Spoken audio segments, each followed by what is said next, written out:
ये तो एक ओवरऑल बिगर पिक्चर थी कि यूएस के पॉलिटिक्स में क्या हो रहा है और किस तरह से डिसीजन हो रहे हैं। लेकिन जिस तरह से यूएसएआईडी को टारगेट किया गया है, जितना एग्रेसिवली या जितना विक्टिमाइज़ किया गया है, वो थोड़ा सा अनयूजुअल है। मुझे ये लगता है हमेशा से कि जब आपने कोई डिसीजन लेना हो और जब आपको कोई चीज़ वर्थ लग रही हो तो वो डिसीजन फ़ौरन ले लेना चाहिए, और जब किसी चीज़ को अंडू करना हो तो वो स्लोली करना चाहिए, छोटे छोटे स्टेप्स में या एक पूरा प्रोसेस फॉलो करके। जबकि यूएसएआईडी के केस में ये नहीं हुआ। बहुत सारी एलिगेशंस भी देखने को मिली, बहुत सारी ऐसी स्टेटमेंट्स देखने को मिली जो कि बहुत ही डिस्टर्बिंग थी या बहुत ज़्यादा चैलेंजिंग थी यूएसएआईडी के लिए एज एन ऑर्गेनाइजेशन, या जो भी लोग उसमें काम कर रहे हैं उनके लिए भी। तो थोड़ा सा देखते हैं कि किस तरह से टारगेट किया और क्या हुआ, उसके बाद हम ये देखेंगे कि इसके क्लोजर का क्या इम्पैक्ट होगा। तो डोनाल्ड ट्रंप और इलॉन मस्क दोनों ने साइड बाय साइड बहुत सारी स्टेटमेंट्स दी। कुछ मैं यहाँ स्क्रीन पे शो कर देती हूँ, आई एम श्योर आप सब ने भी देखी होंगी। जैसा कि for example USAID is a ball of worms and there is no apple, agency is beyond repair. और एक बहुत ही अपसेटिंग स्टेटमेंट जो इलॉन मस्क ने लिखा था वो ये था कि USAID is a criminal organization, it's a time for it to die. Donald Trump और इलॉन मस्क के अलावा US secretary of state Marco Rubio ने भी बहुत ज़्यादा यूएसएआईडी को चैलेंज किया है।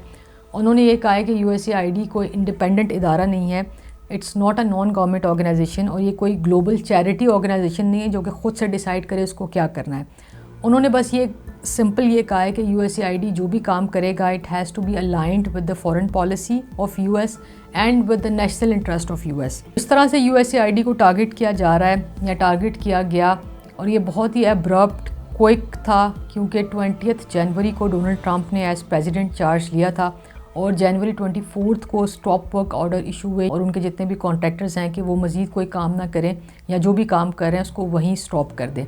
इसके अलावा हमने देखा कि डॉज की टीम ने जो वाशिंगटन में यूएसएआईडी का ऑफिस था वहाँ पे इन्वेस्टिगेशन स्टार्ट की, सिक्योरिटी या पर्सनल फाइल्स को एक्सेस करने की कोशिश की, बहुत सारे एम्प्लॉयज़ को लीव पे भी भेज दिया गया।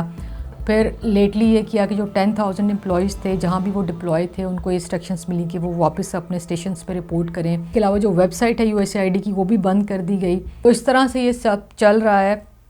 बहुत से लोगों का ये ओपिनियन है कि यूएसएआईडी कांग्रेस ने इस्टेब्लिश की थी और प्रेसिडेंट के पास ऐसा सच अथॉरिटी नहीं है या डोनाल्ड ट्रंप के पास अथॉरिटी नहीं है इसको क्लोज़ करने के लिए। जबकि हमने ये देखा है कि जब से जनवरी 24 से लेकर अभी तक यूएसएआईडी के ऑपरेशंस डिफरेंट कंट्रीज़ में बंद हो गए हैं, और जो भी सपोर्ट थी या जो भी प्रोग्राम्स थे वो हॉल्ट पे या 90 डे फ्रीज पे चले गए हैं। अभी तो यूएसएआईडी क्लोज़ नहीं है, investigations are ongoing, it's on a 90 days freeze. तो आई थिंक अभी तक जो हो चुका है 3-4 वीक्स में काफ़ी ज़्यादा डैमेज तो हो चुका है, उसको रिवर्स करने में भी टाइम लगेगा, और अगर रिवर्स नहीं करते तो ऑफ कोर्स उसकी बहुत ज़्यादा डिफरेंट इम्प्लिकेशंस हैं। 90 डेज़ में इन्वेस्टिगेशंस होंगी और जो भी प्रोजेक्ट्स हैं उनको जस्टिफाई करना पड़ेगा प्राइस को, या ये देखा जाएगा कि वो नेशनल इंटरेस्ट ऑफ यूएस के साथ अलाइन है या नहीं है। तो it's a kind of scrutiny investigation आप कह सकते हैं, जिसमें जो चीज़ वर्थ लगेगी या फॉरेन पॉलिसी के साथ अलाइन होगी सिर्फ उसी को रखा जाएगा। और एक अंडर डिस्कशन ये भी है कि इसको स्टेट गवर्नमेंट का डिपार्टमेंट बना दिया जाएगा और यूएसएआईडी की एज सच इंडिपेंडेंट आइडेंटिटी ना रहे शायद। तो ये सारी चीज़ें अंडर डिस्कशन है। जहाँ तक ये बात है कि प्रेसिडेंट इसको बंद कर सकते हैं या नहीं कर सकते, I think whenever there is a will there is a way. अगर बहुत सारे लोगों ने ये डिसीजन ले लिया है इन अलॉन्ग विद द ट्रंप कि यूएसएआईडी को बंद करना है, तो दे विल फाइंड अ वे। कांग्रेस को भी वो जस्टिफाई कर लेंगे, डॉक्यूमेंट्स ऐसे निकल आते हैं, ऐसी चीज़ें निकल आती हैं, प्रेजेंट आप इस तरह से करते हैं जिससे लगता है कि जस्टिफाइड नहीं है। तो आई थिंक अगर this is the mindset of the Trump administration, तो दे विल फाइंड अ वे।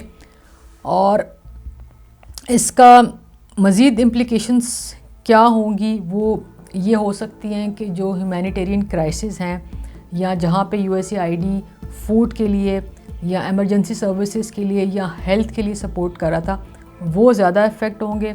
इसके अलावा जो दूसरे प्रोजेक्ट्स हैं जो कि सॉफ्ट प्रोजेक्ट्स होते हैं वो बंद हो जाएंगे या उनको कोई और डोनर टेकअप कर लेगा, ये तो अभी things will unfold in next 6 months, at least 6 months लगेंगे ये देखने के लिए कि कितना डैमेज है और किस हद तक रिकवर हो सकता है या कितना वैक्यूम रह जाएगा सोशल एंड डेवलपमेंट सेक्टर में।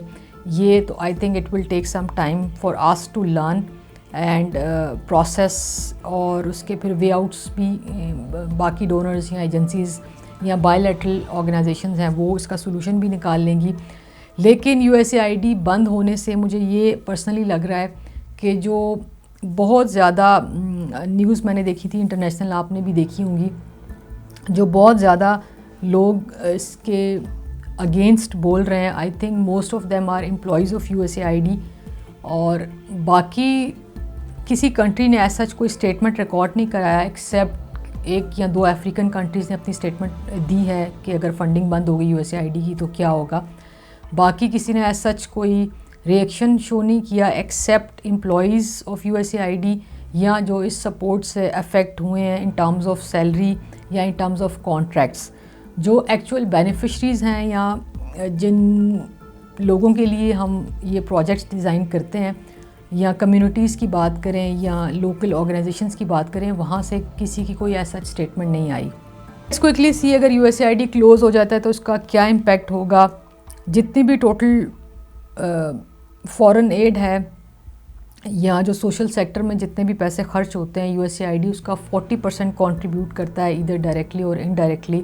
तो जब ये 40% हमारे सोशल सेक्टर में से निकल जाएगा तो इसका जो गैप है वो बहुत ज़्यादा होगा ऑब्वियसली, नेचुरली, और बहुत से प्रोजेक्ट्स जो हैं उनको रीडिज़ाइन या रीकंसिडर करना पड़ेगा जो कि USAID फंडेड नहीं हैं वो भी, क्योंकि शायद जो फिर अर्जेंट नीड्स हैं या इमरजेंसीज़ हैं उनमें पैसे इंजेक्ट किए जाएंगे या वो प्रोजेक्ट्स डिज़ाइन किए जाएंगे, और जो सॉफ्ट प्रोजेक्ट्स थे जैसे ट्रेनिंग से रिलेटेड थे या कैपेसिटी बिल्डिंग थी या पॉलिसी रिफॉर्म्स थे वो क्लोज़ होंगे, और टेंजिबल प्रोजेक्ट्स जैसे कि जहाँ कहीं पे वैक्सीन देनी है या कोई हेल्थ का प्रोजेक्ट है या कहीं पे हंगर है, फूड की ज़रूरत है, तो इस तरह के जो प्रोजेक्ट्स हैं वो फिर आगे आएंगे और काफ़ी ज़्यादा रीस्ट्रक्चरिंग होगी अगर USAID फाइनली क्लोज़ हो जाता है, या अगर अपनी फंडिंग 40% से 10% पे भी ले आता है तो भी बहुत ज़्यादा बड़ा इम्पैक्ट होगा।